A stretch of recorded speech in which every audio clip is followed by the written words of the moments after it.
Many ages have elapsed since the Egyptian priest-king passed through the pillars of Thebes, ages before what they call the sinking of Atlantis, thousands of years before the Christian era. Egypt was a land, they say, of great truths. It was certainly the land of the mysteries. The hand of the great white brotherhood was held out to the empire of the Nile, and the passages of the ancient pyramid resounded with the chants of the initiates.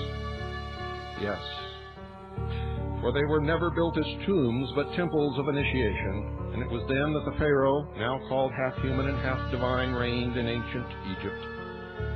Try to picture for a moment the great hall of Luxor, or, if you will, the Luxor Hotel in Las Vegas, Nevada. The great hall of Luxor, its inscriptive columns holding up domes of solid granite, each column carved with the histories of the gods. There at the upper end of the chamber sat the Pharaoh of the Nile in his robes of state, around him his counselors, chief among them the priest of the temple. An imposing spectacle it was. The gigantic frame of the later Atlantean, robed in gold and priceless jewels.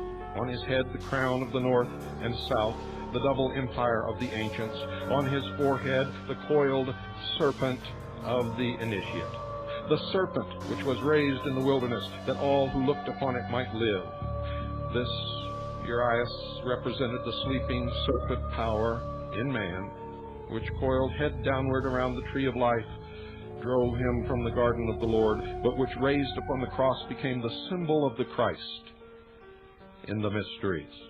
The Pharaoh was an initiate of Scorpio. Scorpio.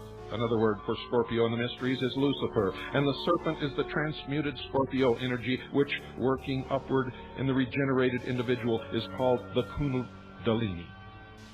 The Kundalini. The serpent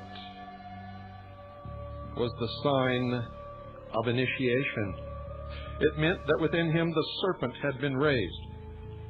For the true Pharaoh was a priest of God.